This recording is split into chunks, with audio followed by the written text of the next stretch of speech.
Hello बच्चों, आजच्या या व्हिडिओमध्ये आपण इयत्ता 8वीचा जो सायन्स लेसन आहे 11 नंबरचा मानवी शरीर व इंद्रिय संस्था हा लेसन इथे बघणार आहोत। लेसन जरासा मोठा आहे त्यामुळे आपण 3 ते 4 पार्ट मध्ये हा लेसन इथे घेणार आहोत। आजच्या पार्टला सुरुवात करताना आपण सुरुवातीला त्याचे काही प्रश्न आहेत ती प्रश्न इथे बघूयात आणि त्याची उत्तरे देखील आपण या पाठामध्ये इथे बघतोय। ठीक आहे, तर पहिला प्रश्न आहे इंद्रिय व इंद्रिय संस्था कशापासून बनलेली असतात। या प्रश्नाचं उत्तर आपल्याला इथे जसं जसं लेसन चालू होईल आपलं तसं तसं आपल्याला त्याची उत्तर इथे मिळत जातात आणि ती उत्तरे मी तुम्हाला इथे सांगणारच आहे। मानवी शरीरामध्ये कोणकोणती इंद्रिय संस्था आहेत तर ह्याचं उत्तर देखील मी तुम्हाला इथे सांगणार आहे। तर बघा, मागील काही इयत्तेमध्ये म्हणजे मागच्या इयत्तेमध्ये आपण सजीवांची काही वैशिष्ट्ये लक्षणे यांचा अभ्यास केला। सजीवातील जी लक्षणे प्रकर्षाने आपल्याला दर्शविणाऱ्या ज्या जीवनावश्यक क्रिया ज्या असतात त्याला आपण काय म्हणतो, जीवन प्रक्रिया म्हणतो। त्या क्रियांना जीवनावश्यक क्रियांना जीवन प्रक्रिया म्हणजे लाईफ प्रोसेसेस असे म्हणतो। आता आपण गाढ झोपेत असताना शरीरामध्ये सुरू झाली असलेली कार्य कोणती आणि आपल्या शरीरात कोणकोणत्या जीवन क्रिया सतत चालू असतात।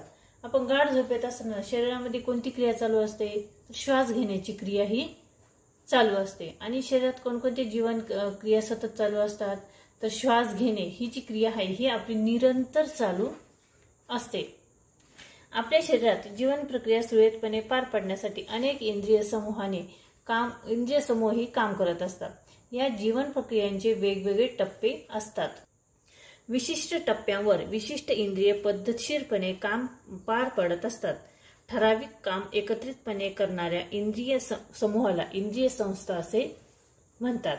आणि आपल्या शरीरात पचन संस्था, श्वसन संस्था, रक्ताभिसरण संस्था, चेता संस्था, उत्सर्जन संस्था, प्रजनन संस्था, अस्थि संस्था, स्नायू संस्था अशा अनेक इंद्रिय संस्था कार्यरत असतात।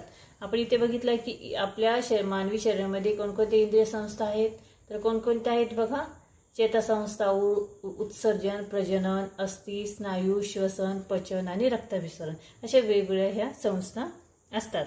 तर बघा, प्राण्यांच्या शरीरामध्ये श्वासोच्छवासाचे कार्य कोणकोणती इंद्रिय करतात याचंही आपण उत्तर इथे बघणार आहोत।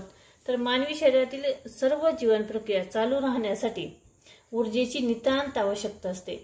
ऊर्जा निर्मिती पेशींमध्ये होते आणि त्यासाठी पेशींना विद्राव्य अन्न घटक व ऑक्सिजनचा पुरवठा व्हावा लागतो। ही कामे श्वसन संस्था व रक्ताभिसरण संस्था यामार्फत केली जातात। श्वसनाची प्रक्रिया पुढील 3 टप्प्यात होते। आपण या व्हिडिओमध्ये फक्त ही श्वसन संस्था जी आहे ती आपण इथे बघणार आहोत। यामध्ये बहिश्वसन म्हणजे बाह्य श्वसन, आता ह्याचे श्वास घेणे आणि श्वास सोडणे असे 2 प्रकार पडतात। बहिश्वसन मध्ये काय होतं, बाह्य श्वसन मध्ये श्वास घेणे आणि श्वास सोडणे। श्वास सोडणे यालाच उच्छवास असे म्हणतो। बघा, श्वास घेणे, नाकावाटे हवा आत घेतली जाते व तेथून ती श्वसन नलिकेद्वारे फुफ्फुसात जाते आणि उच्छवास म्हणजे श्वास सोडणे, फुफ्फुसात घेतलेल्या हवेतील ऑक्सिजन रक्तात जातो व रक्त शरीरातील CO2 म्हणजे फुफ्फुसामध्ये पोहोचवते। ती हवा उच्छवासावाटे बाहेर टाकली जाते।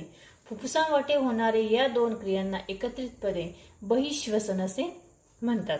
दुसरा आहे अंतश्वसन।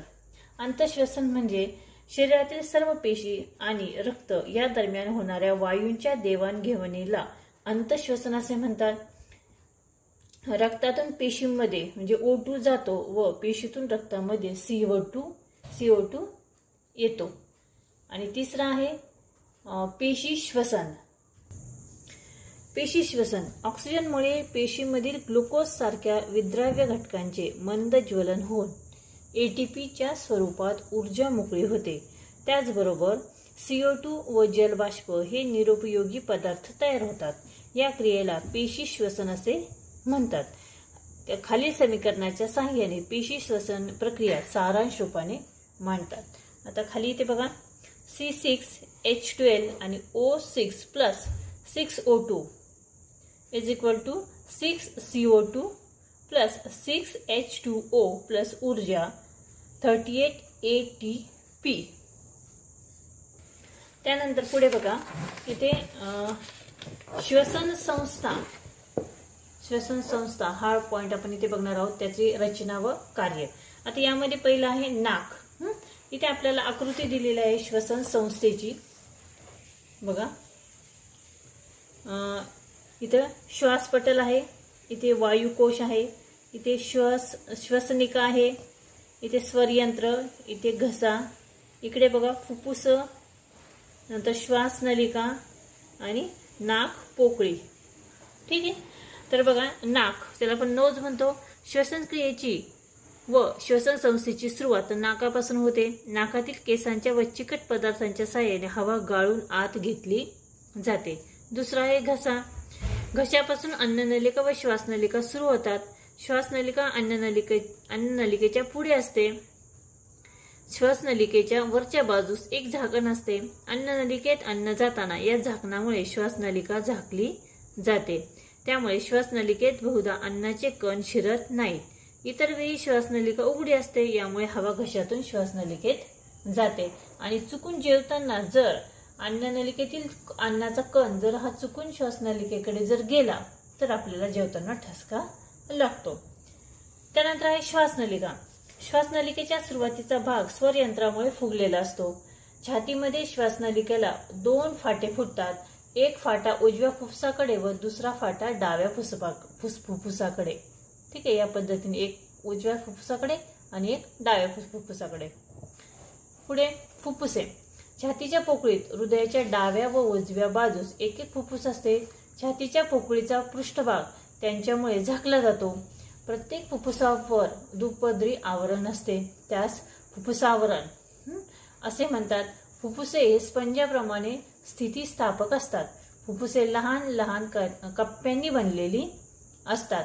त्यांना वायुकोश असे म्हणतात. वायुकोशांच्या भोवती केशवाहिन्यांचे अत्यंत दाट जाळे असते.